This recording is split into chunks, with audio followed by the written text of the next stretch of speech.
ይቺ ሳምንት የ5500 ዘመን ኃጢአት የጠፋባት ሳምንት ናት። ይቺ ሳምንት ጴጥሮስ ወዲያው ክዶ ወዲያው የዳነባት ቀን ናት። ፈያታዊ ዘየማን 30 ዓመት ሸፍቶ በ3 ሰዓት ጸሎት የጸደቀባት ሳምንት ናት። ፈያታዊ ዘየማን ገነትን የወረሰባት ሳምንት ናት። ሐዋርያው ሊቀ ሐዋርያት ቅዱስ ጴጥሮስ ሊቀ ሐዋርያት ለመሆን የበቃበት ሳምንት ናት። የወደቁ የተነሱባት ሳምንት ናት። ሲኦል የገቡ የወጡባት ሳምንት ናት። ይችን ሳምንት በእውነት እወቁባት ነው ማለት ምእመናን። ይችን ሳምንት የጎደላችሁን ሁሉ አስተካክሉባት። ጎደላችሁን ሁሉ አስተካክሉባት። ጎደሎ የሌለው ሰው አይኖርም። ሁሉም አለብን። እኛም እናንተም ይኖርብናል ጎደሎ።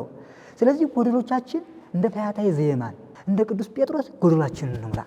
አሁን በዚህ ይሄ ሰሙነ ሕማማት የሚባል ሳምንት መጥቶልን ንስሐ ሳንገባበት ጸሎት ሳንጸልይበት ሳንወርቅበት ሳንነሳበት ቤተክርስቲያን ሳንጸልይበት በጎ ሳናደርግበት ተቋርጦ የሚሻገር ኃጢአት እንዳይኖር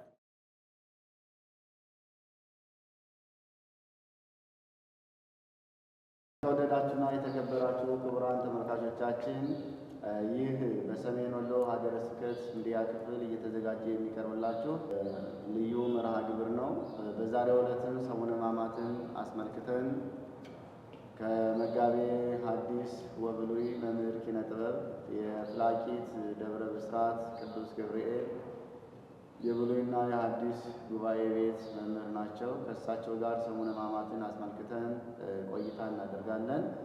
እናንተም ደግሞ ይህንን ቻናል ሰብስክራይብ፣ ላይክ፣ ሼር በማድረግ የስብከተ ወንጌል አገልግሎቱን ለሁሉም እንዲዳረስ ታደርጉ ዘንድ በቅድስት ቤተ ክርስቲያን ስም እያሳሰብን አሁን ወደ መምህራችን ወስዳችኋለሁ። ክቡር መምህራችን ጥሪያችንን አክብረው እንኳን ደህና መጡ። እንኳን ደህና ቆያችሁ። እንግዲህ ከሰው ጋር ዛሬ ቆይታ የምናደርገው ሰሙነ ሕማማትን አስመልክቶ ነው። እንደሚታወቀው የኢትዮጵያ ኦርቶዶክስ ተዋሕዶ ቤተ ክርስቲያን በዐቢይ ጾም የመጨረሻው ሳምንት ሰሙነ ሕማማት በመባል ይጠራል እና ይህ ሳምንት ሰሙነ ሕማማት የተባለው ከምን አንጻር ነው? መነሻውስ የሚለውን እንግዲህ ሚስጥሩን ዘርዘር አድርገው ለአድማጮቻችን እንዲያብራሩልን እንጠይቃለን። ስለ ሁሉም ነገር እግዚአብሔር የተመሰገነ ይሁን። እንግዲህ ሰሙነ ሕማማትን በተመለከተ ሰሙነ ሕማማት ማለት ክብር ይግባውና ጌታችን መድኃኒታችን ኢየሱስ ክርስቶስ ሰውን ስለመውደዱ እኛን ስለመውደዱ እኛን ለማዳን የተቀበለውን መከራ የምናስብበት ሳምንት ማለት ነው። እንግዲህ ሰሙነ ሕማማት ብለን ስናነሳ በሶስት ወገን ከፍለን እናየዋለን። ሰሙነ ሕማማት የዘመነ ብሉይ ምሳሌ ነው። ሰሙነ ሕማማት የዘመነ ብሉይ ምሳሌ ነው። አዳምና ሔዋን እንዲሁም ልጆቹ በመከራ የኖሩበት ዘመን ስለሆነ አዳምና ሔዋን ዕፀ በለስን በልተው ሞትን አምጥተው ሕማምን አምጥተው መከራን አምጥተው ስለነበረ ያን 5500 ዘመን የነበረውን የፍዳ ዘመን የምናስብበት ሳምንት ነው ማለት ነው እና ያንን እናስብበታለን በምን መልኩ እንደነበሩ። ታዲያ በዘመነ ብሉይ 5500 ዘመኑ የሕማም የሞት የስቃይ ዘመን ስለነበረ ሰሙነ ሕማማት ብለን አክብረነዋል። በሁለተኛው ደግሞ ክብር ይግባውና መድኃኒታችን ኢየሱስ ክርስቶስ አሁን ያልናቸውን የታመሙትን ለማዳን የራቁትን ለማቅረብ በፍቅር ተስቦ ሰው ከሆነ በኋላ ስለኛ የተቀበለውን መከራ የምናስብበት ሳምንት ነው። እንደውም መጽሐፍ ምን ይላል?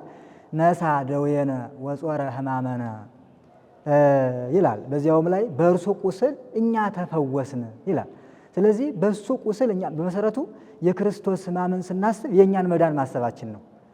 የክርስቶስን በስጋው የተቀበለውን በመለኮቱ ሳይሆን በስጋው የተቀበለውን መከራ ስናስብ የእኛን ሕይወት መልሰን ማሰባችን ነው። በሱ ሕማም ውስጥ የእኛ ሕይወት አለ፣ የእኛ መዳን አለ፣ የእኛ ጤና አለ። በሱ በመስቀል ላይ መዋል ለእኛ ወደ ገነት መመለሱ ስላለ የእሱን ሕማም ሞት ስናስብ የእኛን መከራ የእኛን መዳን የምናስብበት ሳምንት ስለሆነ ሰሙነ ሕማማት ተብሎ ተሰይሟል ማለት ነው። በሶስተኛ ደረጃ ሰሙነ ሕማማት ተብሎ የተሰየመበት ምክንያት ልክ የሚያዝኑ ብፁዓን ናቸው ባለው መሰረት የማቴዎስ ወንጌል ምዕራፍ 5 ቁጥር 4 ላይ የሚያዝኑ ዛሬ የሚያዝኑ ብፁዓን ናቸው መጽናናትን ያገኛሉና ይላል። ስለዚህ የእኛን ኃጢአት እያሰብን ወልደ እግዚአብሔር ስለኛ የከፈለውን ዋጋ እያሰብን የወንድሞቻችን ኃጢአት እያሰብን የሰማዕታትን ግፍ እያሰብን የምንጸልይበት የምንወርቅበት የምንነሳበት የምንሰግድበት በጥቅሉ እንደ ጴጥሮስ ኃጢአታችን የምናስተሰርይበት፣ እንደ ፈያታዊ ዘየማን ኃጢአታችን የምናስተሰርይበት ሳምንት ስለሆነ ስለዚህ በድካም የምንሰነብትበት ሳምንት ስለሆነ ሰሙነ ሕማማት ተብሎ ተሰይሟል ማለታችን ነው። እሺ እዚሁ ጋር መምህራችን ወደ ሁለተኛው ጥያቄ ከመሄዳችን አስቀድሞ ይህ ሳምንት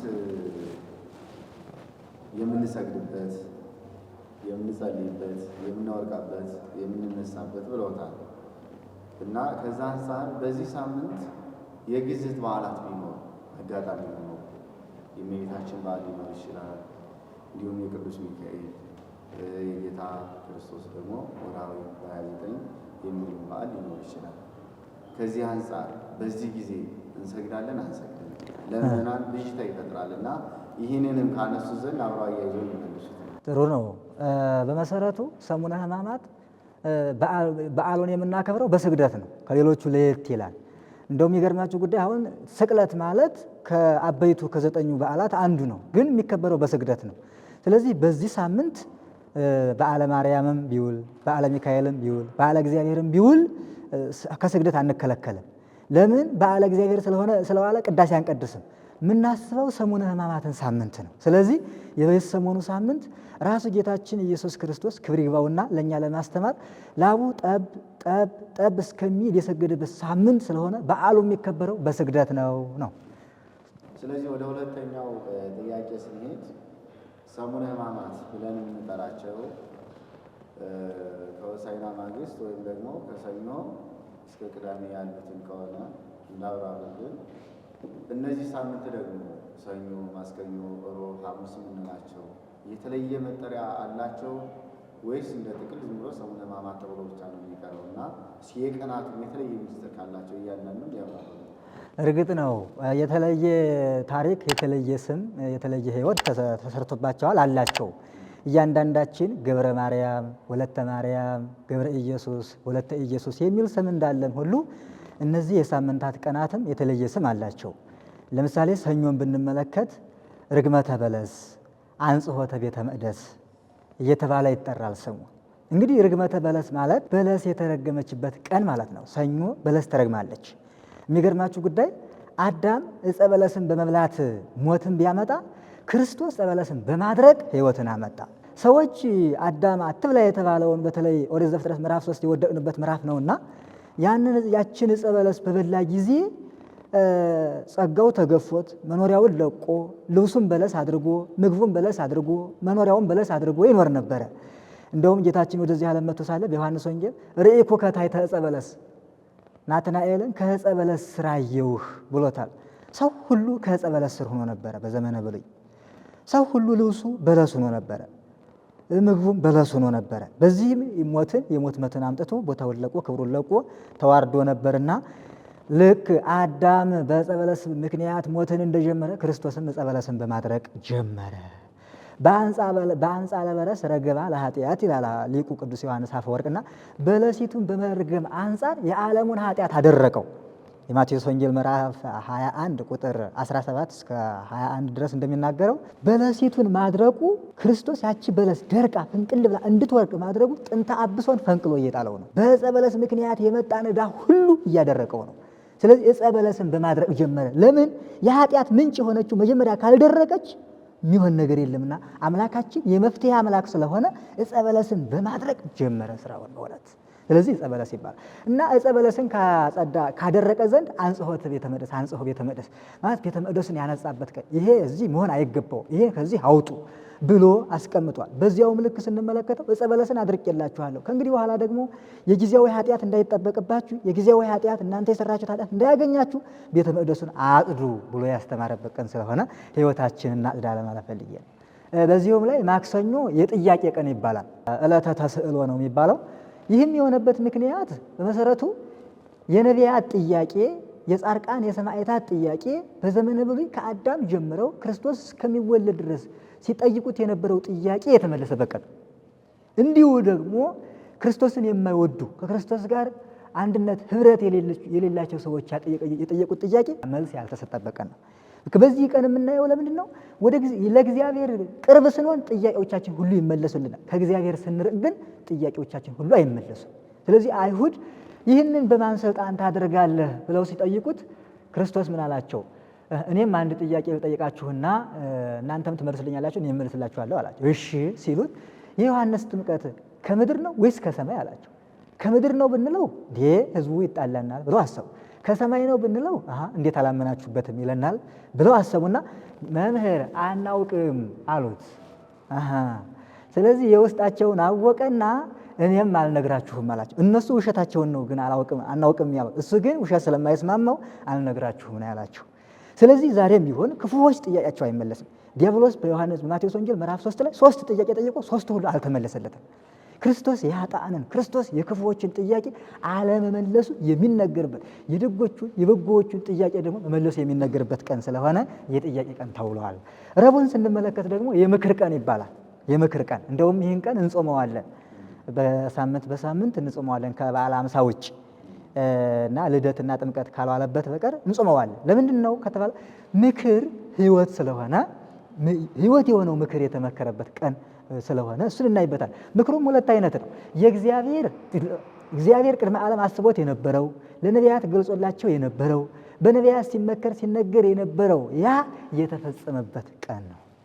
ይሄ ምክር አይሁድ ደግሞ እግዚአብሔር ዓለምን ለማዳን የመከረበት ቀን ነው። ዓለምን ለማዳን መክሮ አስቦ ፍጻሜ የደረሰበት ቀን ነው። አይሁድ ደግሞ አዳኙን ለመግደል የመከሩበት ቀን ነው።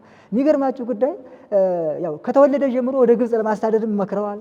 ሲያስተምርም በድንጋይ ለመወገር መክረዋል። የዛሬው ግን በክፋታቸው ጸሎት ያሰሩት የመጨረሻው የምክራቸው ቀን ነውና ስለዚህ ዕለተ ረቡዕ የምክር ቀን ይባላል። ክፉን አስትቶ መልካሙን ያስመክረን በእውነት። ዕለተ ሐሙስ ደግሞ የጸሎተ ሐሙስ ተብሎ ይጠራል። ጸሎተ ሐሙስ ክርስቶስ በተደጋጋሚ በሰፊው የጸለየበት እንደውም የዮሐንስ ወንጌል ምዕራፍ 13 ጀምሮ እስከ ምዕራፍ 19 ድረስ የጸለየበት ቀን ነው፣ የሰገደበት ቀን ነው፣ እኛን ለማስተማር ለእኛ አርአያ ለመሆን። በዚሁም ላይ ደግሞ ሰዎችን ወደ ፈተና እንዳትገቡ ተግታችሁ ጸልዩ ብሎ ያስተማረበት ቀን ስለሆነ የጸሎት ቀን ይባላል፣ ጸሎተ ሐሙስ ይባላል። ሁለተኛ ሕጽበተ እግር ይባላል። ሕጽበተ እግር ስንመለከተው ብዙ ነገሮችን እናገኝበታለን። ትሕትናን፣ የሐዋርያት ዓለምን በያዘ እጁ የሐዋርያትን እግር ይዞ ሲያጥብ፣ ፍቅርን ከሁሉ በላይ ሲሆን ከሐዋርያት ጋር ቁጭ ብሎ መገኘቱ፣ ከዚያ ጥምቀት ዛሬ ካላጠብኩ ከኔ ጋር እድል ፈንታ የለህም ብሎ ጥምቀትን ያጠመቀበት ቀን ነው ዛሬ። ስለዚህ የምስጢር ቀን፣ የጸሎት ቀን እየተባለ ይጠራልና ሐሙስ ስያሜው ይሄን ይመስላል። ወደ ዓርብ ስንሄድ ስቅለት ተብሎ ይጠራል። ክርስቶስ በስጋው በፈቃዱ ዓለምን ለማዳን እኛ ዕፀ በለስን ለመብላት ወደ ዕፀ በለስ ተሰቅለን ተንጠልጥለን ነበርና ክርስቶስ ደግሞ በዕፀ በለስ የወደቀውን በዕፅ የወደቀውን ሰው በዕፅ ለማዳን በመስቀል ላይ የዋለበት ቀን ስለሆነ ስቅለት ይባላል። በተጨማሪም የሐዘንና የደስታ ቀን ተብሎ ይጠራል። ዓርብ ይገርማችኋል፣ የሐዘንና የደስታ ቀን የሚገርም ነው። ዓለምን የያዘ በስጋው ተሰቀለ፣ ተንገላታ፣ ተገረፈ። ይህን ሁሉ ክፉ ተመከረበት፣ ብዙ ነገር ሆነበት፣ ሐሞት ጠጣ። እንደዚህ ስንል እጅግ በጣም ይህንም ብለን ታመመ ብለን ሞተ የሚለውን ስንናገር ተቀበረ የሚለውን ስንናገር በስጋው ነው፣ ግን በመለኮት አይደለም። እንዲህ ብለን ስንናገር እጅግ በጣም ያ ወይኑን ጠጅ እያደረገ የሚያጠጣው የሞቱትን የሚያድነው የሚያስነሳው የታመሙትን የሚያድነው እንዲህ ሆነ ስንል እጅግ በጣም ያሳዝናል። የሐዘን ቀን ያው በዚያው ላይ ደግሞ የክርስቶስ በሰቀል መሞት ለእኛ ሕይወት ነውና 5500 ዘመን ታመው የነበሩት ሞተው የነበሩት ነፍሳት ከሲኦል ቦታቸውን ለቀው ያ ሁሉ ፍዳ ለቋቸው ወደ ገነት ገቡ ስንል ደስ ስለሚያሰኝ የደስታ ቀን ይባላልና የስያሜ አለው። ወደ ቅዳሜ ስንሄድ ቀዳም ስዑር በማለት ይጠራል። እንግዲህ ቀዳም ስዑር የተባለበትም ያው ከዓመት እስከ ዓመት ቅዳሜ አትጾምም፣ ያን ጊዜ ግን ትጾማለችና ቀዳም ስዑር ትባላለች። ዲያብሎስም የተሻረበት ቀን ነው። ነግሶ የነበረው ቀነዮሙ ሞት በአዳም እስከ ሙሴ ማለት እስከ ክርስቶስ ማለት ነው። ሙሴ ተብሎ ተጠርቷልና እስከ ክርስቶስ ሁሉን ገዝቶ ነበርና ያን ጊዜ ግን ስለተሻረ ስዑር ተብሎ ተነግሯል። ይዞት የነበረው 5500 ዘመን ይዞት የነበረውን ነፍሳት ሁሉ ይገዛው የነበረውን ሰው ሁሉ ለቆ ራሱን ችሎ የተቀመጠበት ሞት የሞተበት ቀን ስለሆነ ቀዳም ስዑር ተብሎ ተጠርቷልና ስያሜያቸው ይህን ይመስላል። እናመሰግናለን መምህር። እንግዲህ ተመልካቾቻችን እንደምትመለከቱት መምህር ኪነጥበብ ጌታሁን ጋር በሰሜን ወሎ ሀገረ ስብከት በመቄት ወረዳ የፍላቂት ደብረ ብስራት ቅዱስ ገብርኤል የብሉይና የሐዲስ ኪዳን ትርጓሜ ትምህርት ቤት መምህር ናቸው። እሳቸው ጋር ነው ቆይታ እያደረግን ያለ ነው። እንደሚገባ አድርገው እነዚህን ቀናት በሰሙነ ሕማማት ያሉትን ሰኞ ቤተ መቅደስን ያነጻበት፣ በለስን የረገመበት፣ ማክሰኞ ደግሞ ሰኞ ባደረገው ስራ አይሁድ እየጠየቁት ለጥያቄው መልስ የሰጠበት፣ ሮብ ደግሞ ምክረ ሞቱን አይሁድ መክረው የጨረሱበት፣ ሐሙስ የጸሎትን ስርዓት ያስተማረበት፣ ዓርብ ደግሞ እኛን ለማዳን የተሰቀለበት፣ ቅዳሜ ደግሞ በመቃብር የዋለበት ወይም ደግሞ ዲያብሎስ ተሻረ ጌታ ተመረመረ እየተባለ የአዋይ ድምፅ የሚመጣበት መሆኑን ጭምር በሚገባ አብራርተውልናል። እናንተም ይህንን ቻናል ሰብስክራይብ እንዲሁም ደግሞ ላይክ ሼር በማድረግ ይህንን መልእክት ለሁሉ ተደራሽ በማድረግ የቤተ ክርስቲያን የልጅነት ግዴታችሁን እንድትወጡ እያሳሰብን አሁንም ደግሞ መምህራችን ጋር ወደ ሶስተኛው ጥያቄ ወስዳችኋለሁ ማለት ነው። መምህራችን አሁን ወደ ሶስተኛው ጥያቄ ስንሄድ ሳምንታቱን ዘርዝረውልናል። በተለይ ሐሙስ ላይ የዘረዘሩት ትኩረት ወስዶና ይስባልና ሐሙስ ላይ ስርዓተ ጸሎትን ያስተማረበት፣ ሥጋው ደሙንም የመሰረተበት፣ ሕጽበተ እግርን ያደረገበት፣ ስያሜውን ጸሎተ ሐሙስ የሚል ስያሜ የተሰጠው ከዚህ አንጻር ነው ብለዋልና ነገር ግን ከሐሙስ ጋር ተያይዞ አንዳንድ በህብረተሰቡ የሚደረጉ ባህላዊ ወይስ ሃይማኖታዊ መነሻ አላቸው ወይም የአካባቢ ባህል ብለን እንጥራቸው ለማለት ፈልጌ ነው። ምን አይነት መሰለዎት? ጉልባን አለ ሐሙስ ቀን ጉልባን ተብሎ የሚጠራ የሚዘጋጅ አለ። ከዛም ዳቦም አለ። ሌላም ሰው ዳቦ የሚያዘጋጀው ዝግጅት አለ። እንደኛ ፋሲካ ገና አልደረሰም፣ አልተፈሰከም። ገና ሕማሙን ሞቱን እያሰብን ያለ ነው። ግን ዳቦ ሲዘጋጅ ጉልባን ሲዘጋጅ ሃይማኖታዊ መነሻ አለው ወይስ ትውፊታዊ ነው ወይስ ባህላዊ ነው የሚለው በተለይ ሰሙነ ሕማማት ደግሞ ሐሙስ ላይ ጎልቶ ይወጣል እንጂ ሰላምታም አይባልም ይባላል። ሐሙስ ላይ ቅዳሴ ይቀደሳል፣ አንስታለን አድንኑም አይባልም እና ከዚህ አንጻር በተጨማሪ ደግሞ በባዶ እግራቸው የሚሄዷል፣ ሻወርም የማይወስዷል እና አሁን በሰሙነ ሕማማት ባዶ እግር መሄድ ግዴታ ነው። በሰሙነ ሕማማት ሻወር አለመውሰድ። አንዳንዶች ደግሞ በሰሙነ ሕማማት ምንም የማይመገቡ ሊኖሩ ይችላሉ እና ለትሩፋት የሚያደርጉት ተውትና እንደ ሕግ ግን ግዴታ ነው አይደለም? ከሰላምታው አንጻር ከጉልባኑ እንደው ይህንን እስኪ እንደው ዘርዘር አድርገው ለተመልካቾቻችን ቢያብራሩልን። ጥሩ ነው። እንግዲህ በቤተ ክርስቲያን ውስጥ በቤተ ክርስቲያናችን ስርዓት በቤተ ክርስቲያናችን አኗኗር ህልውና ዝም ገጠመኝ የሆነ ነገር የለም። ገጠመኝ የሆነ ነገር ስለሌለ ማድረግ ያለብን ምንድነው ከተባለ ጉልባኑን ስንመለከት እንዲሁ ደግሞ ዳቦውን ስንመለከት ሰላምታንም ስንመለከት እኒህ ሁሉ ታሪክ አላቸው። በመሰረቱ ዓርብ ፋሲካ ነው፣ ሐሙስ ዋዜማ ነው። ፋሲካችን ክርስቶስ የተሰቀለበት ነውና ዓርብ። በዚያውም ላይ የዘመነ ብሉይን ፋሲካ እዚያው ተገጣጥሞ ነበር። የዘመነ ብሉይን ፋሲካ ጨርሶ አዲሱን ፋሲካ የመሰረተበት ቀን ስለሆነ ዋዜማው ነውና በዋዜማ ደግሞ ብዙ ነገሮች እንደሚደረጉ ይታወቃል።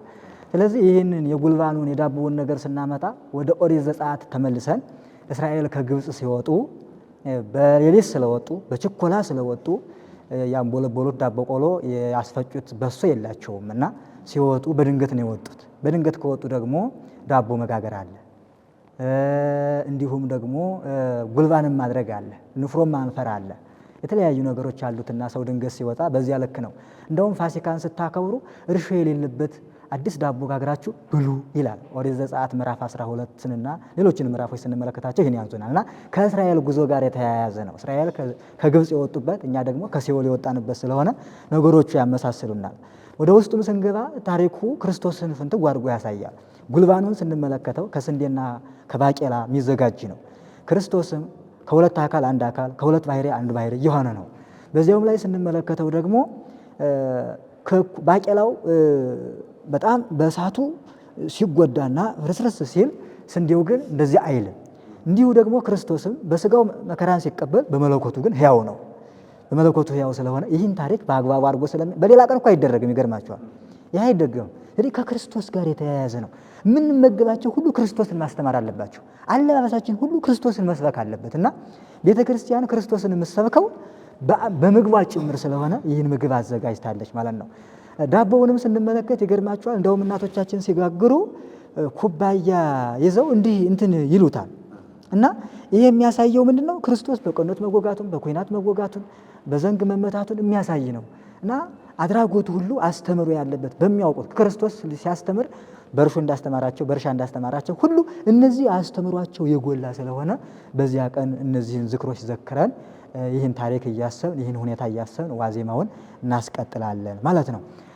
እንግዲህ ከመሳለም ጋር በተያያዘበት ምክንያት ስናየው ይሄ ሰሞነ ሕማማት የዘመነ ብሉይ ምሳሌ ነው ብያለሁ ቅድም በመግቢያ ላይ እና በዘመነ ብሉይ ደግሞ መስቀል የለም እንደዚህ አይነት የለም ነበርና በዘመነ ብሉይ ማነስ ተሰቅሎበት መስቀል ይኖራል ብላችሁ ታስባላችሁ? ዓርብ ነው እንግዲህ መስቀል አገልግሎት የሚጀምረው። ዘተቀደሰ በደሙ ክቡር፣ በክቡር ደሙና በቅዱስ ሥጋው ሲከብር ነው አገልግሎት የሚጀምረው። አፈር ብቻውን ሲሆን አፈር ነው፣ ክርስቶስ ሲይዘው ግን ሰው ነው። መስቀልም ክርስቶስ እስከሚይዘው መስቀል አልነበረም። ክርስቶስ ደሙን ሲያፈስበት ሥጋውን ሲቆርስበት ነው መስቀል የሆነው ቀዳሽ የሆነው እና ከዚህ አንጻር ያቺ እስራኤል ማነው ሰብአ ሰገል ያመጡላት ልብስ እኮ ፊት እኮ የሰብአ ሰገል ነበረች፣ ምንም አይነት ማሰራ። ክርስቶስ ሲለብሳት ግን ሕመምተኞችን ሁሉ ማዳን ጀመረች። መስቀልም እንዲህ ስለሆነ ሐሙስ ማሳለም የለም፣ በሰሙነ ሕማማትም መሳለም የለም። ሰላምታ ከተባለው ጋር የሚገርማችሁ ጉዳይ ሰላምታ የሌለው ለምንድን ነው? ሰላምታ የለም ተብሎ ይነገራል ተብሎ ይታሰባልና ከይሁዳ ጋር ተያይዞ ነው። ይሁዳ ክርስቶስን ያዛዘው ሰላም ብሎ ነው።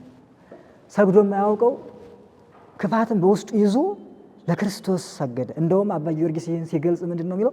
ከይሁዳ መሳም ይላል የጠላት መንከስ ይሻላል ብሎ ነው የሚገልጸው። ስለዚህ ይሁዳ ክርስቶስን በመሳም አስይዞ ስለነበረ ክርስቶስን በመሳም ካስያዘው ባለመሳም ታሪኩን ለማሳየት ከዚያ ጋር አያይዘን ነው የምናገረው። በሌላ በኩል ሻወር ሳይወስዱ የሚሰነብቱ አሉ። ምግብ ሳይበሉ ወይም ደግሞ ጥቂት በመመገብ የሚሰነብቱ አሉ። እንዲሁም ያለ ጫማ የሚሄዱ አሉ። ጥሩ ነው። ያን ጊዜ እኮ ክርስቶስ እናየው ዘንድ መልክ የለውም ተብሎ የተነገረበት ዘመን ነው።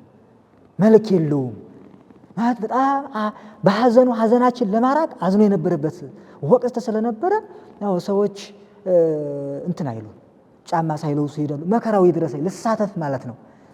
ልሳተፈው መከራውን ለእኛ ስል የተንገላታው እስኪ እኔም ልቅመሰው ከማለገር ነውና በእውነቱ የክርስቶስን መከራ በማሰብ የሆነ እንጂ ከሌላ ጋር ስላልሆነ በረከት ያሰጣል ማለት ፈልጌ ነው። እሺ እዚያው ጋር መምህራችን ግልጽ እንዲሆንልን የሚፈለኩት መቼም የክርስቶስን መከራ ለማሰብ ዓመት እስከ ዓመት ባዶ እግር መሄድ በረከት ያስገኛል። እርግጥ ነው። ግን ግዴታ ነው ወይ? ባዶ እግር መሄድ ግዴታ ነው ወይ? ሻወር አለመውሰድ ግዴታ ነው ወይ? ሰላምታስ ቢሆን ለማሰብ ትክክል ነው። ጎልቶ በዚህ ሳምንት እናስበው ይሆናል። መጽሐፍ ግን ምንድን ነው የሚለው? ተአምሩ በበይናቲክሙ በአምሃ ቅዱሳት፣ ከኤሳውና ከይሁዳ በተለየ ሰላምታ እርስ በርሳችሁ እጅ ተነሳሱ ይላል። የይሁዳ አይነት ሰላምታ በሰሙነ ሕማማት ብቻ ሳይሆን ዓመት እስከ ዓመትም የተከለከለ ነው። እርግጥ ነው። የአይነት ሰላምታ ጉልህ ሽምግልና ያለበት ስለሆነ፣ ስለዚህ በዚህ ወቅት አንድ ሰው ለምዶበት አጋጣሚ ሰውን ሰላም ንስሐ መግባት አለበት ማለት ነው የሚለውን እና ይሄኛው ባዶ እግር መሄድ ግዴታ ነው ወይ የሚለውን እንደው ለሁላችን ግልጽ አድርጎ በዚሁ አጋጣሚ ባለራ አይ የፈቃድ ተግባራትና የውዴታ ግዴታ ተግባራት አሉ። የውዴታ ግዴታ ተግባራት ምንላቸው? ክርስቲያን ከሆን ዘንድ ልናደርጋቸው የሚገቡ ናቸው። የፈቃድ ተግባራት የሚባሉት ደግሞ የተለያዩ ያለ ጾም ምንጾምበት ያለ ጾም በሌለበት ወቅት ሁሉ ምንጾምበት ነውና፣ ስለዚህ ጫማ አለመልበሱም ሰላም አለመባባሉም ከፈቃድ ጋር ነው፣ ከግዴታ ጋር አይደለም። ከፈቃድ ጋር ተያይዞ እስከ ዓመትም ማድረግ ይቻላል። ደግሞ ከዓመቱ ቀንሶ ይችን ቀንም ማሰብ ይቻላል። ግን ይሄ የግዴታ ውዴታ ሳይሆን የፈቃድ ተግባር ነው። እናመሰግናለን መምህራችን። አሁን ወደ አራተኛው ጥያቄ ነው የሚሄድ። እንደው ከዕለተ ዓርብ ጋር ተያይዞ ጥቂት ሰፋ ያለ ገለጻ ቢያደርጉልን። ቅድም ቢሉትም ክሉ በተለይ በዕለተ ዓርብ እኛ የዳንበት በመልተ መስቀል ተሰቅሎ ሥጋውን ቆርሶ ደሙን አፍሶ ዓለምን ያዳነበት ቀን ነው። ያ ማለት ሲኦል የተበረበረችበት፣ ገነት ደግሞ ለመጀመሪያ ጊዜ የተከፈተችበት ቀን መሆኑን ነግረውናል ነው። እንደዛ ከሆነ በዕለተ ዓርብ ብዙ መከራ ቢቀበልም 13ቱ ሕማማተ መስቀል ተብለው ጎልተው የሚወጡ አሉ። እነሱንም በተጨማሪ ደግሞ እንደ ጌታ በዕለተ ዓርብ ሲኦልን ሲመዘብር ሲከፍት ግን ማለት በሲኦል ያሉትን አውጥቶ ወደ ገነት ሲያስገባ የቀሩ አሉ ወይስ ሁሉም ናቸው? አንዳንድ ሰዎች አሉ እነ ፈርዖንን የመሰሉ ወይም እነ ሄሮድስን የመሰሉ አልወጡም፣ ክፉዎችን እዛው ተዋቸው ይላልና የሚል የክርስቶስ ማዳን ከፊል አገልግሎት ያለበት አስመስለው የሚገልጹም ስላሉ እዛ ላይ ከስርዓቱ አንጻር ደግሞ መስቀል የማይሳለም ኑዛዜ የለም፣ ምንም የለም። ዓርብ ማታ ግን ኑዛዜ አለ። እግዚአብሔር ይፍታ ይባላል። ደግሞ ንስሐ ቆይ እየተባለ ከበሮ ይመታል እየተዞረ እና እንደው ከዚህ አንጻር ዕለተ ዓርብን እንደው እንድንረዳው በልቦናችን እንዲሳል አድርገው ይገልጹ። ጥሩ ነው። እንግዲህ ዕለተ ዓርብ ዘመናችንም ዕለተ ዓርብ ነው። ሁልጊዜም የምንኖረው በዕለተ ዓርብ ውስጥ ነው። ዕለተ ዓርብ የዳኑም አሉ የሞቱም አሉ። ይቻለም በቃ ዓለም እስከሚያልፍ ድረስ ዕለተ ዓርብ ናት። በቃ ዕለተ ዓርብ ናት። በዕለተ ዓርብ ክርስቶስ መከራ የተቀበለበት ነው። በዚህ ዓለምም ክርስቲያኖች መከራ እየተቀበሉ የሚኖሩበት ራሳቸውን ለጾም አስገዝተው ለጸሎት አስገዝተው እንቅልፋቸውን እየተው የሚኖሩበት ነውና በጥቅሉ ይህ ዓለም ምንድን ነው ከተባለ ዕለተ ዓርብ ነው እና ዕለተ ዓርብን ስንመለከተው የክርስቶስን ሕማማተ መስቀል ስንመለከት እጅግ በጣም ይገርማል የሄደበት መስመር። ዘዚአነ ሞተ ነስአ ወእንቲአሁ ሕይወተ ወሀበነ፣ የእኛን ሞት እሱ ሞቶ የእሱን ሕይወት ለእኛ ሰጠን ይላል ሊቁ ቅዱስ ኤፍሬም። ዘዚአነ ሞተ ነስአ ወእንቲአሁ ሕይወተ ወሀበነ። ስለዚህ የእኛን ሞት ነስቶ የሞተበት ቀን ስለሆነ እጅግ በጣም ይገርማል። የእሱን ሕይወት ለእኛ የሰጠበት ቀን ስለሆነ እጅግ በጣም ያስደስታል። እና ዕለተ ዓርብ እንዲህ ናት፣ የደስታችን ምንጭ ናት፣ የሐዘናችን ምንጭ ናት ማለታችን ነው። ኃጢአት ስንሰራ እናዝርባታለን፣ መልካም ስንሰራ እንደሰትባታለን። ዕለተ ዓርብ እንደዚህ ናት ሁልጊዜም። ስለዚህ እንግዲህ ዕለተ ዓርብን ስንመለከት ክርስቶስ እኛን ለማዳን የተቀበላቸው መከራዎች አሉ። በስጋው በመለኮቱ አይነኬ አይደፈሬ አይደረሴ ነው። በመለኮቱ የሚገርማቸው ጉዳይ እንደ ስጋው ስንመለከት ደግሞ በስጋውም በፈቃዱ ነው። ስጋ ስለለበሰ ሰው ስለሆነ በግድ አይደለም፣ በፈቃዱ ሁሉ ያደረገው በፈቃዱ ነውና ይህንን ስንመለከት ክርስቶስ እኛን ለማዳን 13 ሕማማተ መስቀል ተቀብሏል። እነሱም አክሊለ ሦክ፣ ተኰረተ ርእስ፣ ተጸፎ መልታይት፣ ተቀስፎ ዘባን፣ ተሐስሮ ድሪት፣ ጸዊረ መስቀል፣ ተከይዶ በእግረ አይሁድ እንዲሁም ደግሞ ተቀነው በቅንዋት የሚባሉት እኒህ ሁሉ 13ቱ ሕማማተ መስቀል በ13ቱ ሕማማተ መስቀል እኒህን 13 ሕማማተ መስቀል ተቀብሎ እኛን አድኖናል፣ ዋጋ ከፍሎልናል። በክርስትና ሕይወት መቼም አንዱ ለአንዱ መኖር ነው። ክርስቶስ ለእኛ ነው የኖረው፣ ለራሱ አልኖረም። ምን ጎሎበት? ለእኛ ነው ይህን ሁሉ ያደረገው። እንደውም መጽሐፍ ተሰቅለ በእንቲአነ፣ ሞተ በእንቲአነ፣ ተወልደ በእንቲአነ፣ ተጸንሰ በእንቲአነ እኒህን ዝም ብሎ በጥቅሉ ትንቢት የሚያናገረው ስራውንም የሰራው ስለኛ ነው። እኛን ምን ያክል እንደሚወደድ ለማሳየት እኒህን ተቀብሏል ማለታችን ነው። እንደውም የሚገርመው አባ ጊዮርጊስ ዘጋስጫ ይህን ሲያመሰጥሩ ዕለተ ዓርብ ይላሉ። ዕለተ ዓርብ ከጧት እስከ 6 ብርሃን የሆነበት ይላሉ። ክርስቶስ ስላልተሰቀለ እርቃኑን ስላልሆነ ነው።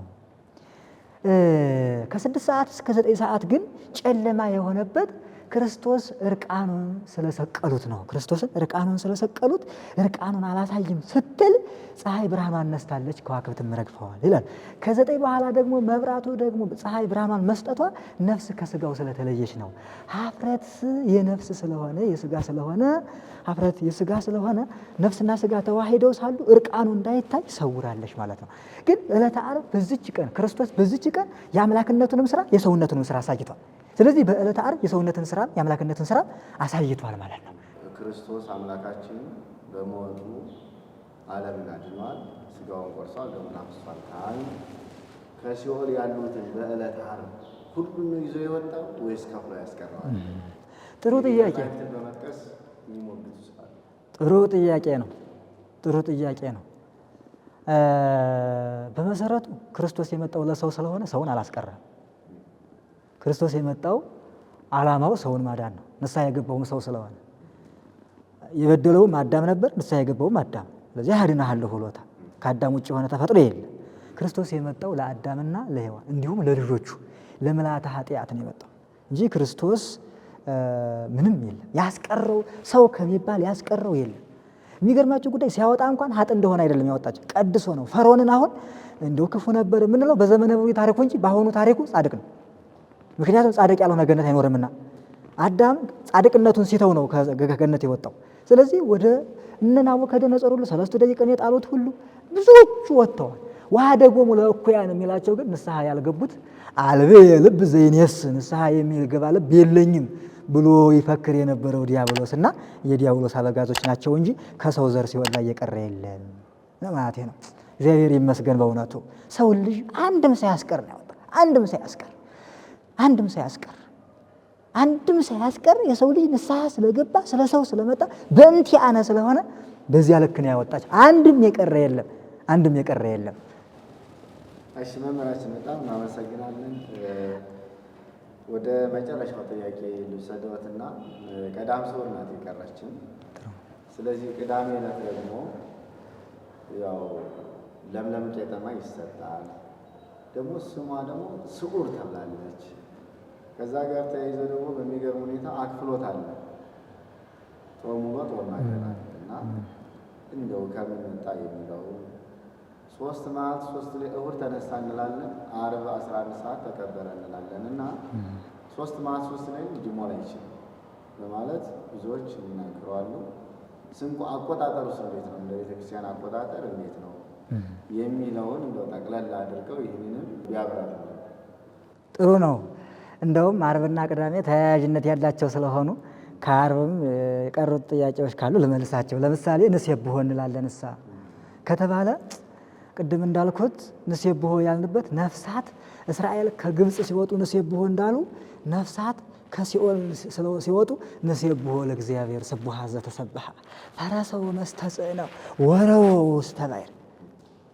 ፈርዖንን እንትራማንን ነው ሰይጣንንና የሰይጣን ማደሪያ የሆኑትን አጋንንትን ስበሳቸው አለቃዎቹንና ተገዦቹን አዚያው ውስጥ አስቀርቶ ነፍሳት የወጡበት ቀን ስለሆነ ከበሮ ይዘን ጸናጽል ይዘን መቋሚያ ይዘን ደስታችንን እንገልጣለን።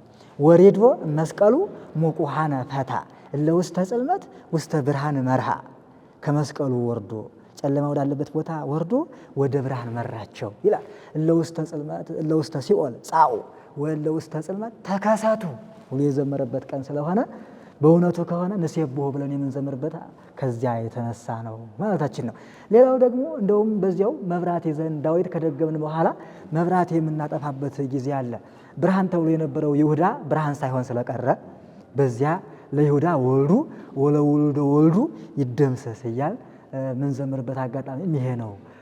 ብርሃን የሆነ ክርስቶስን አሰቅሎ ስለነበረ ብርሃን የሆነ ሕይወቱን ኃጣ አሰኝቶ ስለነበረ በዚያ እንዘምራለንና ከዕለተ ዓርብ ወደ ዕለተ ቅዳሜ ስንሸጋገር ይህን ይመስላል። እንግዲህ ወደ ቅዳሜ ስንሸጋገር ስዑር የተባለችው ለምንድን ነው? 2 አይነት ትርጉም አላት። አንደኛ ስዕረ ለመለመ ይላል። ቀዳም ስዑር ማለት ለምለም ቅዳሜ ማለት ነው። ለምለም ቅዳሜ ይህ ማለት ምን ማለት ነው? እግዚአብሔር ይሬየኒ ወአልቦ ዘያጣኒ ውስተ ብሔር ስዑር ህዬ ያድረኒ። እግዚአብሔር እረኛዬ ነው የሚያሳጣኝ ነገርም የለም፣ በለመለመችው መስክ ያሰማራኛል ይላል። ስለዚህ ነፍሳት 5500 ዘመን አተዋት የነበረችውን ገነት ያችን ለምለም ያችን ህይወት ቦታ ስላገኙ ቀዳም ስዑር ተብሎ ተነግሯል ማለት ነው። ለምለሚቱን ቦታ ያገኙበት ቀን ነው። ነፍሳት በጸጋ የለመለሙበት የብርሃን ልብስ የለበሱበት ጸጋቸውን ያገኙበት የቀደመ ክብሩ የተገኘበት ነውና ያ ስለሆነ ቀዳም ስዑር ተብሏል። በሌላ በኩል ቀዳም ስዑር የተባለው ምንድን ነው ከተባለ ለምለም ቄጠማን ስለምናስር ነው። ለምለም ቄጠማን እናስራለን። ይህም ምናችን ነው? ደርቆ የነበረ ህይወታችን ለመለመልን እያልን ነው። መቼም ይገርማችኋል፣ በትንሽ በአንድ ጥቂት ቃላት ምስጢረ ሥላሴን መግለጽ ይቻላል። ምስጢረ ሥላሴ ከዓለም ውጭና በዓለም ውስጥም ናቸው።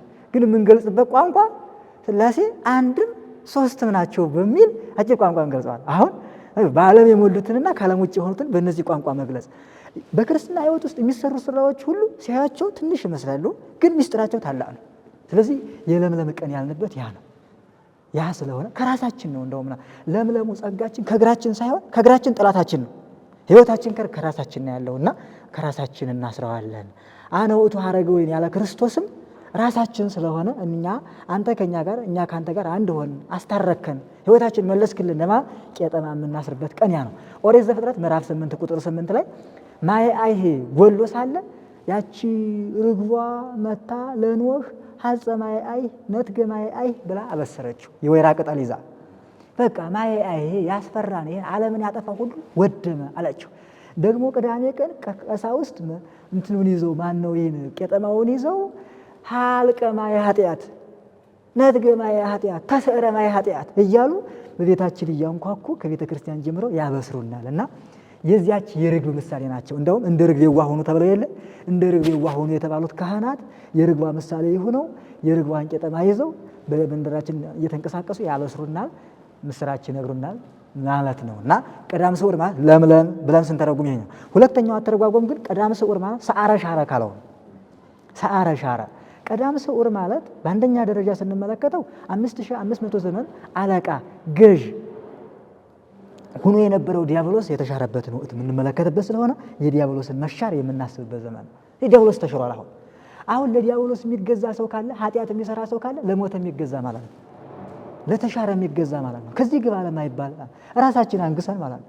ራሳችን አንግሰን የምንኖረው ነውና የተሻረበት ቀን ነው። በሌላ በኩል ቀዳም ስዑር ማለት ሁለተኛው ምንድን ነው ከተባለ ደግሞ በዚህኛው አወራረድ ሁልጊዜ ትበላ የነበረችው ጠዋት ትበላ የነበረችው ቅዳሜ እንደውም ለየት ብላ አክፍሎት ሆናለች። አክፍሎት ሆናለች። ጌታችን መድኃኒታችን ኢየሱስ ክርስቶስ ክብር ይግባውና ሲናገር እንዲህ ይላል በማቴዎስ ወንጌል ምዕራፍ 9 ላይ ምንድን ነው የሚለው? ሚዜዎች ከሙሽራው ጋር ሳሉ ሊጾሙ አይገባም፣ ሙሽራው ከነሱ በተወሰደበት ቀን ግን ይጾማሉ ብሎ ተናግሮ ነበር። ስለዚህ ክርስቶስ ከነሱ የተወሰደበት ቀን ማን ነው?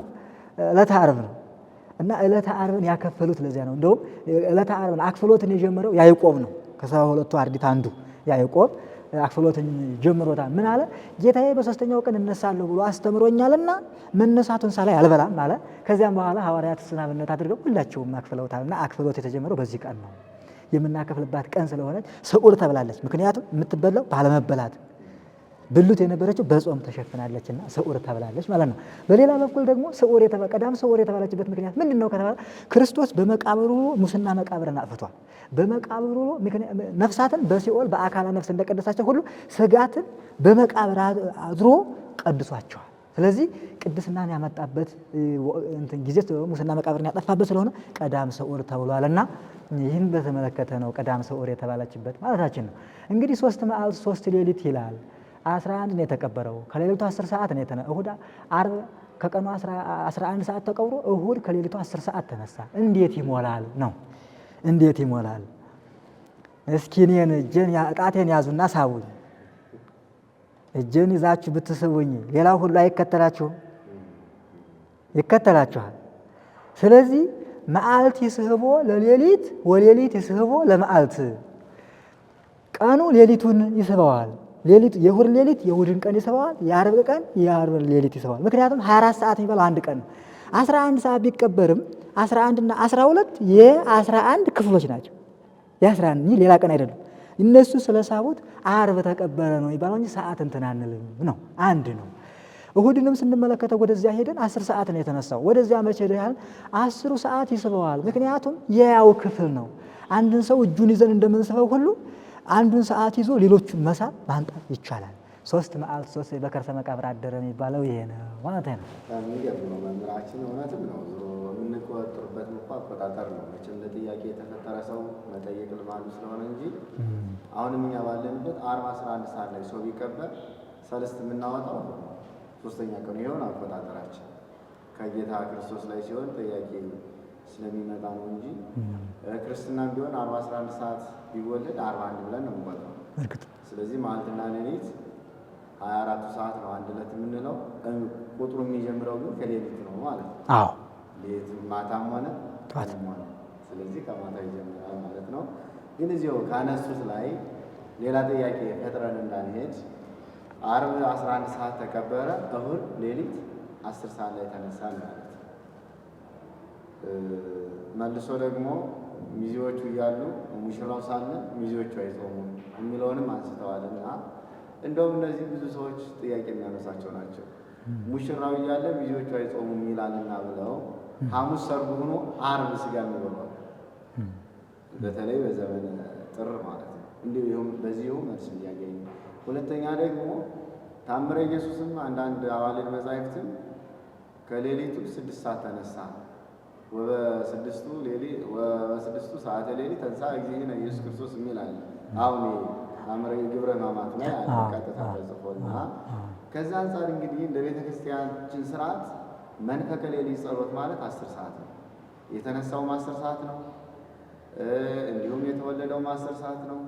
የተጠመቀውም 10 ሰዓት ነው። ከሰባቱ የጸሎት ጊዜያትም ከሌሊቱ 10 ሰዓት ነው መንፈቀ ሌሊት የሚለው ጸሎት ማለት ነው። ሶም ይህንን ነው ያምናሉ። ግን 6 ሰዓት የሚለውን ምላሽ እናገኝለታለን። ይህን እንዴት ይባላል? እንደዚህ ዘርዘር አድርገው ሁለቱም ጥያቄዎች ያምራሉ። ተጨማሪ ሀሳብ ነው ያለው። ጥሩ ነው። እንግዲህ ክርስቶስ 10 ሰዓት ተጠመቀ፣ 10 ሰዓት ከሌሊቱ 10 ሰዓት ተጠመቀ፣ ከሌሊቱ 10 ሰዓት ተነሳ፣ ከሌሊቱ 10 ሰዓት ተወለደ ስንል እንደዚህ አይነቶቹን ስንናገር እንደገና ደግሞ 6 ሰዓት ተነሳ ከሚለው ጋር አይጣረስም ወይ ነው? አይጣረስም። ተአምረ ኢየሱስ እየቆጠረ ያለው ሰው ከተኛበት በኋላ ነው። ከ3 ሰዓት በኋላ ጀምሮ 1 ብሎ ቆጥሮ 10 ሰዓት ላይ 6 ስለሚሞላለት ያንን ነው እየቆጠረ ያለው። ወንጌሉ ደግሞ እየቆጠረ ያለው ደግሞ ፀሐይ ከጠለቀችበት ሌሊቱ ከጀመረበት ጀምሮ ነው እየቆጠረ ያለውና አንዳንድ ጊዜ እንደዚህ አይነት ሀሳቦች አሉ። አሁን የማርቆስ ወንጌል በ3 ሰዓት ተሰቀለ ይላል። የማቴዎስ ወንጌል በ6 ሰዓት ተሰቀለ ይላል። ምን እያለ ነው ከተባለ ግን አሁን ማርቆስ በ3 ሰዓት ተሰቀለ የሚለው መስቀል ከተሸከመበት ጀምሮ ከመስቀሉ ላይ የተሰቀለው ከ3 ሰዓት እስከ 6 ሰዓት ስለው በ3 ሰዓት ተሰቀለ ያለው። ማቴዎስም እየቆጠረ ያለው ከጠዋት ጀምሮ ነው እየቆጠረ ያለው እና የአቆጣጠር ስልት አለው ለማለት ፈልጌ ነው። እና ይሄ ታምረ ኢየሱስም እንደዚህ ነው። ከሰው ከተኛበት በኋላ ከ3 ሰዓት በኋላ ቆጥሮ እስከ 10 ሲቆጥር 6 ሰዓቶች ይመጣሉ። ያንን ነው 6 ሰዓት እያለው ያለው ለማለት ፈልጌ ነው። እንደው ስንጸልይ መቼ እንጸልይ ከተባለ ስንጸልይ 24 ሰዓት እንድንጸልይም ተፈቅዶልናል ከአቅም ደካማነት እንጂ። ከዚህም ደግሞ በነቃን ቁጥር እግዚአብሔርን ማመስገን እንዳለብንም ተጽፎልናል እና 10 ሰዓት የምንጸልይ ብንል ቁጥሩ አጓን ጸልየን ነው ወይ? 7 ሰዓት ስንጸልይ ብን አጓን ጸልየን ነው ወይ? ለጸሎት ምን ችግር አለ? ሙሽራው የሚለው እኛን አይመለከትም፣ ክርስቶስን ነው የሚመለከተው። ከዚያው ላይ ጠቅሶ አለ እንዴት ብሎ ከተባለ አዲሱን ወይን በአሮጌ አማዳ ማስቀመጥ አይቻልም ይላል። ይህ ማለት አሁን አሮጌውን ወይን በአሮጌው አማዳ አዲሱን ወይን በአዲሱ አማዳ ሲያደርጉት ይስማማል ብሏል። አሮጌው ወይን በአሮጌው አማዳ የዘመነ ብሉይ ስርዓት አካሄድ አኗኗር ነው። አዲሱ አማዳ አዲሱን ወይን በአዲሱ አማዳ ማለት ደግሞ ከተጠመቅን በኋላ ያለው ሕይወት ነው። ስለዚህ ከተጠመቅን በኋላማ ጥሩ ነው። አሁን ያን አምጥቶ የነበረው ክርስቶስ ያን የተናገረው ልክ እናንተ ዛሬ ገና ናችሁ ልጅነትን አላገኛችሁምና አዲስ እኮና አዲሱን ስርዓት ትጾሙታላችሁ ማለት እንጂ ጾሙን ተው እያለ አይደለም። በዚያውም ላይ ደግሞ ጥቅስ ራሱ ሙሽራው ከነሱ የሚወሰድበት ይላል። ይሄኛውን እኮ ስናየው ሀኛው ጋር ነው የሚሰነብተው እና ሀኛው ጋር ስለሚሰነብት ሀኛው ጋር እየበላ ስለሚኖር ምንም እንትን የሚለው ነገር የለውም። እና እንደውም መዳራችን የበለጠ ልንጾም ትዳሩ እንዲባረክ እንጂ ጋብቻ ማለት ጾሙን እንድንበላበት የሚያደርግ አይደለም። በክርስትና ሕይወት ውስጥ ይሄ አይደለም። ታሪኩ ያለው ከዘመነ ብሉይ ጋር አያይዞ እየተናገረ ነው ያለው ብዬ ነው። ሚስጥሩም ወደ ክርስቶስ ነው የሄደው። የማጠቃለያ መልእክት የሚያስተላልፉት ካለ ወደ ሰው መልሰዋለሁ። መጨረሻ ይቺ ሳምንት የ5500 ዘመን ኃጢአት የጠፋባት ሳምንት ናት። ይቺ ሳምንት ጴጥሮስ ወዲያው ክዶ ወዲያው የዳነባት ቀን ናት። ፈያታዊ ዘየማን 30 ዓመት ሸፍቶ በ3 ሰዓት ጸሎት የጸደቀባት ሳምንት ናት። ፈያታዊ ዘየማን ገነትን የወረሰባት ሳምንት ናት። ሐዋርያው ሊቀ ሐዋርያት ቅዱስ ጴጥሮስ ሊቀ ሐዋርያት ለመሆን የበቃበት ሳምንት ናት። የወደቁ የተነሱባት ሳምንት ናት። ሲኦል የገቡ የወጡባት ሳምንት ናት። ይችን ሳምንት በእውነት እወቁባት ነው የምለው ምእመናን። ይችን ሳምንት የጎደላችሁን ሁሉ አስተካክሉባት። ጎደላችሁን ሁሉ አስተካክሉባት። ጎደሎ የሌለው ሰው አይኖርም። ሁሉም አለብን። እኛም እናንተም ይኖርብናል ጎደሎ። ስለዚህ ጎደሎቻችን እንደ ፈያታዊ ዘየማን እንደ ቅዱስ ጴጥሮስ ጎደላችንን እንሙላ። አሁን በዚህ ይሄ ሰሙነ ሕማማት የሚባል ሳምንት መጥቶልን ንስሐ ሳንገባበት ጸሎት ሳንጸልይበት ሳንወርቅበት ሳንነሳበት ቤተክርስቲያን ሳንጸልይበት በጎ ሳናደርግበት ተቋርጦ የሚሻገር ኃጢአት እንዳይኖር። የሚገርማችሁ ጉዳይ የዲያብሎስ ኃጢአት እኮ ሰሙነ ሕማማትን አልፎ እኮ ተሻግሯል። ስለዚህ በእውነቱ ከሆነ እኔ ምእመናን የምናገረው ሁላችንም የሕይወት ሰው እንሁን፣ የጸሎት ሰው እንሁን። ክርስቶስም ብሎናል ወደ ፈተና እንዳትገቡ ትጉና ጸልዩ። ክርስቶስ ሰገደ። ሲሰግድ ላቡ ጠብ ጠብ ጠብ ጠብ ይል ነበር። እንደው በእውነት ምእመናን ላባችሁ ጠብ እስከሚል የሰገዳችሁበት ቀን ይኖር ይሆን? ከዚያም በኋላ አሁን ለክርስቶስ ሰራዊተ መላእክት ይሁን ለመድኃኔዓለም የቀወሙ ቅድሜ ይሁን ለመድኃኔዓለም ነው። ግን የሚያጸናው መልአክ መጣ ይላል። ለሚሰግድ ሰው እኮ መልአኩ ይመጣል። ለሚጸልይ ሰው እኮ መልአኩ ይመጣል። ከዚህ አንጻር ምእመናን በዚህ ሰሞን ጎደሏችን እናስተካክል። ኃጢአት የምንጨምርባት ሳምንት ሳትሆን እንደ ፈያታዊ ዘየማን በመንግስት በመጣ ጊዜ አስበኝ ብለን ስል ረዛየር ያኔ ጋር ትኖራለህ እንድንባል የክርስቶስ ኅብረት እንዲኖረን ከክርስቶስ ጋር አንድ እንድንሆን ከጻድቃን ከሰማዕታት ጋር አንድ እንድንሆን ይችን ሳምንት እንወቅባት።